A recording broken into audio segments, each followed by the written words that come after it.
Okay, Smackdown. Let's get this done quickly. We only have 4 matches, but I gotta say this before I get this started. I don't even know if this will be even 10 minutes long, because it doesn't need to be. We do not need this story to be very long. This review, I'm saying story. The reason I'm botching here is I've been thinking about what did we really get in Smackdown, particularly going to Bad Blood. Not much. We have one story that's the focus of the entire show. One story. Everything else around it is just empty. And I'm not saying that anyone who's doing their part, trying to make the storylines work, aren't trying. It just doesn't feel important. It doesn't. There's certain people that are getting something out of their stories, but legitimately, nothing. Now, let's open with Bayley versus Naomi. And let me give it to you like this. If anybody has ever listened to me about what I said about Naomi Knight or Trinity, look at what you're getting now. Look what happened to Trinity. She is doing nothing except putting other people over. She is not involved in anything important. She's an afterthought. And understand, I'm sure she's fine with it. She's back in WWE. She doesn't have to worry about Vince. And I'm sure she's willing to take whatever they're giving her. But being someone from the outside looking in, she's screwed. She's screwed. She came back with the possibility of being treated better. But what has she really gained? Working with Bianca and Jade Cargill, but being a third wheel after a while. Then she's gone. Working with pretty much Tiffany Stratton, helping her to get over. Working with Bayley, but she's basically helping Bayley with her storylines. And now look what we just got. We got this match. Who wins goes up against Nia Jackson. I'll get to her and Tiffany afterward, but this match, legitimately, I knew she was not going to even come close to winning. It was going to be competitive. You did see Bayley not wanting to fight Naomi, and Naomi saying, girl, face me. Come on, we're in a championship match. Act like you mean it. And she got what she wanted, but then we didn't get what we wanted. Guys, Bayley is hot right now, so she's going to be pushed by TKO WWE standards and by the fans. But when you look at Naomi, what is she doing? What is she doing? She's not in any incredibly special storyline. No, she's not working with the bloodline. No, she should be, because she's married to Jimmy. She should be dealing with the bloodline, but she's married to Jimmy. And she's not doing anything. Look what happened after the match was over. I just came back from going to the bathroom. For what I understood, I could be wrong, but for what I understood, when you see I'm botching here, she's going to be part of the host, being a host of Bad Blood. I could be wrong. I just heard it in hearsay. The last moments before she started walking away and met Tiffany, it sounded like they said she's going to be a part of Bad Blood as a host. And she'll be on the panel, as far as I can tell. I could be wrong, you guys tell me below, but that's what I thought I heard. But now, guess what? What is she doing again? She's having another match with Tiffany Stratton next week. Because she lost her match to Bayley, and Tiffany comes to her face messing with her. Now she gets another match with Tiffany Stratton for what? Is it going to be for the briefcase? No. It's just a match. This is where I said it and I mean it. She should have never returned to TKO WWE so soon. Because when you look at what they're doing to her, I truly believe, like I said, what happened to Triple H when the Clique left, Vince went to him and said, you know you're the only one left. He said, yeah. You know I'm going to have to make you eat shit, and you're going to like the taste of it. What is going on with Naomi now? What is she doing?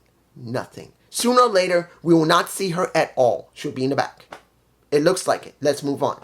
Now, we get Andrade and Melo match 6. Andrade had 3, and I believe Melo had 2. And what happened beforehand when Andrade was facing, well, basically LA was talking to somebody. Andrade came up to him and said, you know, I acknowledge you beat me. And as a man, I put my hand up to shake you. You disrespected me and said, what do you mean, man? I didn't disrespect you. And then Carmelo Hayes nails LA Knight in the face and he flips right over one of the trunks. And that is the story right here. This story is what? The story is that Carmelo Hayes pissed off LA Knight, and then LA Knight comes out to mess about that match, which Andrade lost because of a roll-up due to the fact that LA Knight was in Andrade's face where he supposedly is after Carmelo Hayes. They're arguing between each other, and that's what we get. And I'm like, we get a triple threat maybe next week. I truly believe Nick Aldis is going to make this a triple threat. This will not be about a match 7. This will be about a triple threat match that they'll have next week. Or, if they're going to do a match 7, it will be a Bad Blood. But there'll be some type of screwiness because of LA Knight.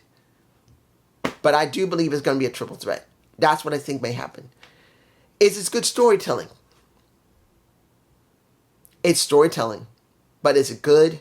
No. You should not be combining it. You shouldn't be combining where LA Knight should be doing something else with somebody else, and he's not, because there's nobody. There is no Logan Paul. There's nobody. So now they're throwing him with Carmelo Hayes, who hasn't fully gotten over yet, even though he's liked. And Andrade Cien Almos, who's really not doing anything either, except this best of 7, where they just stuck them together because they didn't know what else to do with them. Moving on. Next match, Michin versus Piper Niven. Now this, I got a little confused because I thought this was a dumpster match. But supposedly dumpster match is going to be at next week possibly, or Bad Blood. I don't remember. But this was a match that for some reason you had Chelsea Green, who last week was messing around in dumpsters, had a trash can for the garbage, and you can hear Michael Cole is trying so hard to make this stuff really interesting. And for most of it, he has. He has made it interesting. And I got to say this, I want to know what your point of view is. Wouldn't it be interesting to get a documentary for Michael Cole?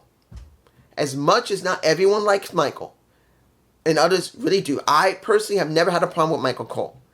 Was he great all the time? No. A lot of times you can tell when he wasn't into it, but ever since things have changed, when he was working with Pat McAfee, and then once Vince was gone, you can tell his energy level is way higher. He's having more fun. He's having more fun with Corey Graves, for goodness sake. It is obvious. So I like to see them eventually do a documentary on him, because I think he's earned it by now. But going back to the story, which isn't much, Michin wins. But do I really feel interested in this dumpster match between her and Chelsea? No. No. I'm sorry. I don't. Now, let's say this. When you look at the vid pack, when it comes to the ladder match on Bad Blood, and let me give it to you like this. Bad Blood will have the ladder match. The tag champs versus Street Profits, DIY. Look. DIY really is not doing much. They're not. The Street Profits have had multiple times to try and do something, and they've done nothing either. The only ones that have some level of momentum are the former gods.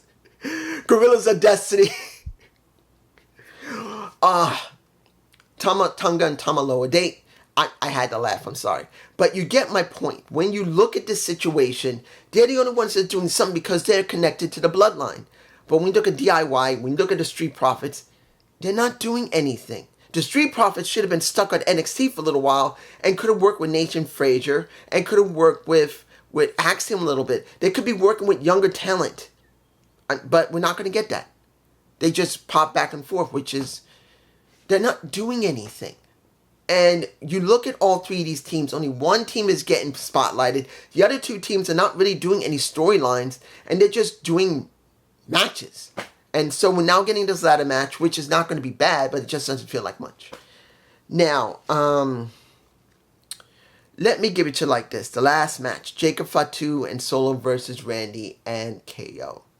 Starting of all this is pretty much when Randy asked Cody to come out and ask, why did you decide to work with Roman Reigns? And he gave this situation, honestly, when you look at JD, And when he did his last SmackDown review, he made it very clear, if I'm remembering correctly, he doesn't understand why. Well, he knows why. They have nothing else for Cody to do. Why he's working with Roman. Because he doesn't need to work with Roman. He doesn't need to care about Roman. Yes, Solo has messed with him. He's now beaten Solo. So he has no reason to work with Roman. Now, when we saw the meeting in what I think it was Georgia Tech Station. No, Georgia Tech Stadium. Not station, stadium. The cinematic was gorgeous. But when you look at the story itself, what do you really see? Not much. There's not much here. There's not much with Cody involving himself in the bloodline again when he doesn't need to because he's already beaten Solo and he just has to wait until either Solo beats Roman Reigns or Roman Reigns beats Solo and then you can go from there. But now he's involving this and he's saying it's due to the fact I gave, well, technically, he's giving his word that he's going to help. Roman said, I give my word, I will give you my best fight. I will give my word that if I lose, I will go away. And asked him, you want some help? Give me your word. And he's given the word there. And as he's getting that, KO comes out and he doesn't get it. But clearly, he still cares about Cody, but he's still getting hot about it.